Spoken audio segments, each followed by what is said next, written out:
today, the breaking news is coming in fast and furious by design. So we're going to do something out of the gates and slow it down, also by design. You heard it here yesterday from one of our guests. This is not a drill. You also heard expert analysis that we have, quote, crossed the Rubicon. Well, what does that mean?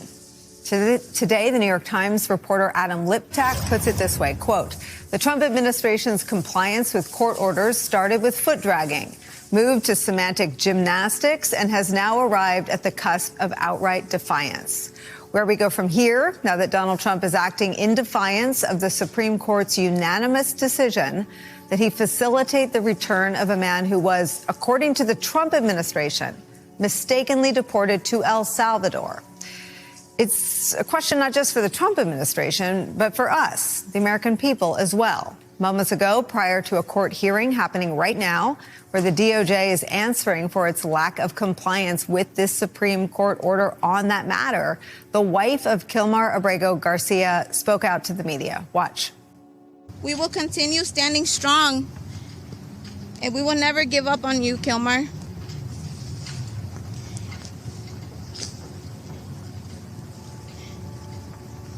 Even though my heart is heavy,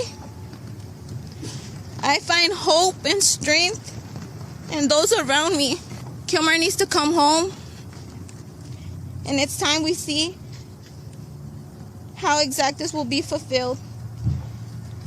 Enough is enough. My family can't be robbed from another day without seeing Kilmar.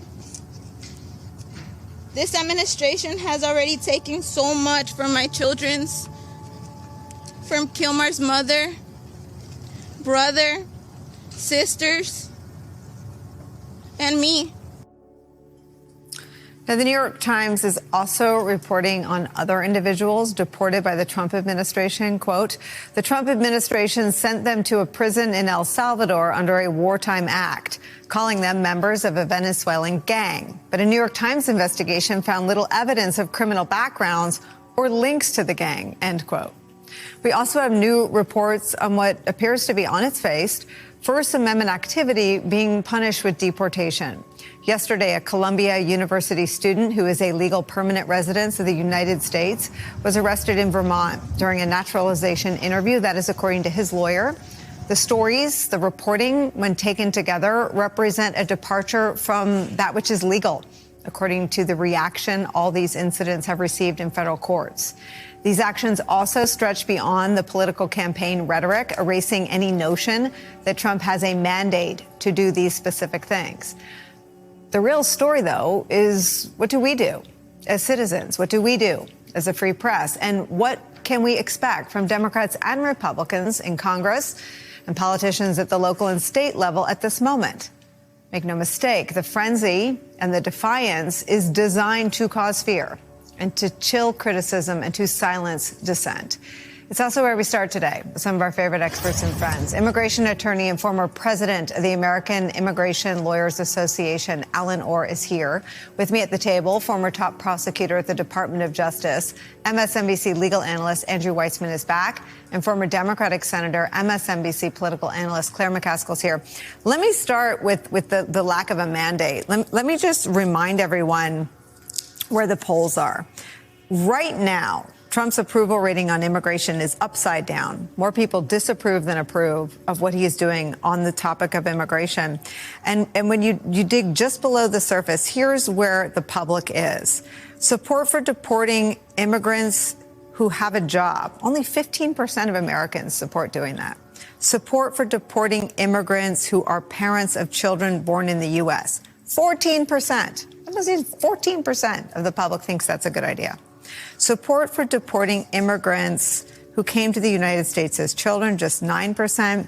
Support for deporting immigrants who are married to a U.S. citizen, 5%. That means 95%, 91%, 86%, and 85% of Americans are opposed to doing all of those things. That's why they're lying, Nicole. That's why they're lying and saying that all of these people are hardened criminals and gang members. They have to, because if they tell the truth about what they've done, frankly, the bottom would fall out even more quickly than it appears to be falling out right now. You know, it is amazing to me when I watch Stephen Miller in the Oval Office distort and use the ultimate form of bad faith in characterizing the Supreme Court decision. Frankly, any pre-law student, any high school graduate that wants to be a lawyer someday could read the Supreme Court decision and see very clearly what it said on its face. It said in the United States of America, you get due process, period. And the idea that they're pretending that it didn't say that somehow that was a victory for them is so beyond the pale. And the American people are going to figure it out. And I think the question you ask is really a good one. What can citizens do? What can people who are in elective office do? And maybe most importantly, is it finally time that the Republicans on Capitol Hill stand up and do their job? I mean, just do your job. We're not asking you to hold a rally against Donald Trump. We're just asking you to perform the functions that the Constitution says you must perform, which is just a check on the executive branch. That shouldn't be asking too much. This is bubbling up, not in purple states or blue states, but in deep ruby red states. Senator Chuck Grassley was just confronted at a town hall. I think we're working on turning that sound around. Here it is. Are you going to bring that guy back from El Salvador?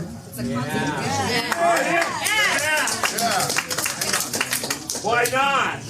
Well, because that's not a power of Congress. Supreme Court said to bring him back. Yeah, but What can they do? He's defying the Constitution. Trump don't care. If I get an order to pay a ticket for $1,200 and I just say no, does that stand up? Because he's got an order from the Supreme Court and he just said no. Yeah. He just said screw it. the president of that country is not subject to our U.S. Supreme Court. If Trump wanted to bring him back, let's bring him back. I'm pissed. There is an old, I think it's like 60s era sort of ad man adage that you can't make the dog eat the dog food if it sucks. And I think what Republicans are finding is you can't make the people eat the sand. They are peddling BS to their own voters in their own states, and the public, their lived reality finally has confronted the sort of dystopian non-reality of Trumpism. I'm going to repeat something you said at the outset when we were starting to cover what is going on in terms of immigration. There is a way for this administration to be really tough on immigration, to deport people and follow the law. What I think you're hearing in these clips is people can be absolutely tough on gang members being deported, on making sure that our borders are as closed as possible, and follow law. This is not mutually exclusive. Well, people can, but clearly the Trump administration can't. I mean, Obama could. No, Trump this can't. is absolutely. This is a choice. It is a choice. This is why I was just trying to count up. In the 80 days, we have courts of all stripes, violations of the First Amendment, the Fifth Amendment, the Sixth Amendment, the Alien Enemies Act, congressional statutes, up one side and down the other, found by judges of all political persuasions. None of that is necessary. I remember Senator Murkowski, when this started, said, you know what? So much of this could be done by following the law. There's no evidence whatsoever that's been presented to the court with respect to Mr. Garcia that he is a gang member. If they have that evidence, there is a way to go to court and follow due process and present that. Instead, they're doing this in the most deliberately both lawless and cruel way. And that's where you would really hope they're going to see the sort of public split off and say, that is not who we are. And I'm just going to tell one quick story. When I was a young prosecutor, actually a young defense lawyer, I was on a death penalty case, and we were trying to convince a state court that somebody who is mentally challenged in Georgia should not be killed. It was legal to do that federally. And we were in Georgia state court, and I still remember a really conservative bench said, you know what, we are tough on crime in the state, but we are humane. and it is unconstitutional under our state constitution to kill somebody who doesn't have the requisite mental state, who is mentally challenged. And that, I think, is sort of a nutshell of where we are, where people can be like, we can be tough, we can insist that people who are criminals not be in this country if they can be lawfully deported, but you can follow the law. And what we're seeing now is not just lawlessness, it's so cruel. I mean, that is the part that I cannot get over, that you would go to an adult in the room and say that this person was unlawfully removed from this country, is in prison, and it's our mistake, and that the person doesn't respond by saying, how fast can we remedy this? I mean, that is what's remarkable. You have to have the Supreme Court intercede. I mean, that alone is the problem of where we are. Well, I mean,